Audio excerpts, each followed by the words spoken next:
കണ്ണൂരിലെ രാഷ്ട്രീയ സംഘർഷങ്ങളിൽ ഇടപെടൽ ആവശ്യപ്പെട്ട് ബി.ജെ.പി. നേതാക്കൾ രാജ്ഭവനിലെത്തി മടങ്ങിയതിന് പിന്നാലെയാണ് ഗവർണറുടെ നടപടി.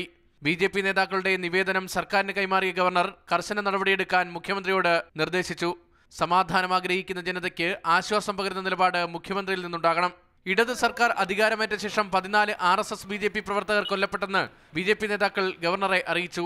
Armed forces special powers act എന്നുള്ള നിയമം അനുസരിച്ചിട്ട് അവിടുത്തെ നിയമസമാധാനത്തിന്റെ ചുമതല പട്ടാളത്തിനെ ഏൽപ്പിക്കണം. അതേസമയം ബി.ജെ.പിയുടെ പരാതി മുഖ്യമന്ത്രിക്ക് നൽകാൻ ഗവർണറുടെ ഇടനില ആവശ്യമുണ്ടോ എന്ന വിമർശനവുമായി ബി.ജെ.പി. സംസ്ഥാന ജനറൽ സെക്രട്ടറി M.T. രമേശ് രംഗത്തെത്തി.